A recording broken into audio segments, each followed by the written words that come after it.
শিল্পাঞ্চলের সেরা 5টি খবর নিয়ে আমি প্রিয়াঙ্কা আপনাদের সামনে।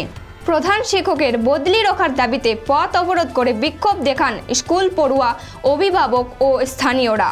তাদের দাবি শিক্ষককে অন্যত্র বদল করা যাবে না। ঘটনা জামুরিয়া অঞ্চলের মিঠাপুর এলাকায়।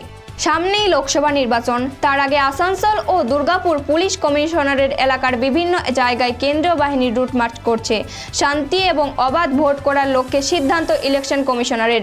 শুক্রবার কুলটির বিভিন্ন এলাকায় রুট মার্চ করে কেন্দ্রীয় বাহিনীর দল।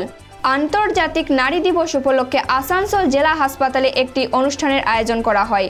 উক্ত অনুষ্ঠানে মুখ্য অতিথি হিসেবে উপস্থিত ছিলেন জেলা শাসক এস পূর্ণাবালাম, জেলা স্বাস্থ্য আধিকারিক মোহাম্মদ ইউনুস সহ অন্যান্য আধিকারিকরা।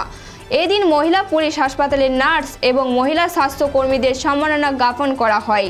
মহিলারা নিজেদের স্বনির্ভর করে তুলেছেন। সামরিক ক্ষেত্রেও মহিলাদের ভূমিকা অগ্রগণ্য বলেই জানান জেলা শাসক। অবৈধ খনিগুলির খোলামুখ ভরাট করতে নামল ইসিএল কর্তৃপক্ষ। শুক্রবার বিসিএল এর চার্চ ভিক্টোরিয়া এলাকার অন্তর্গত দামাগড়িয়া খোলামুখ কলিয়ারির বেশ কিছু গর্ত ভরাট করেন এদিন তারা। বিসিসিএল কর্তৃপক্ষ, সিআইএসএফ ও কুলটি থানার চৌরাঙ্গি ফাঁড়ি পুলিশের সহযোগিতায় এই অবৈধ কয়লা খনির মুখগুলো ভরাট করে দেয়। লাগাতার এই অভিযান চলে বলে জানান ইসিএল কর্তৃপক্ষ।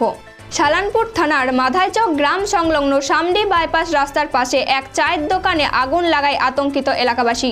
এই ঘটনার পরিপ্রেক্ষিতে দোকান মালিকের অভিযোগ, বৃহস্পতিবার রাতে কে বা কারা চায়ের দোকানে আগুন ধরিয়ে দেয়। ঘটনাস্থলে পুলিশ পৌঁছে তদন্ত শুরু করে। শিল্পাঞ্চলের সেরা 5টি খবর এখনকার মতো এই পর্যন্তই। পরবর্তী খবরের জন্য চোখ রাখুন খবর বাংলার স্ক্রিনে। খবর বাংলা, খবরের খবরদারি।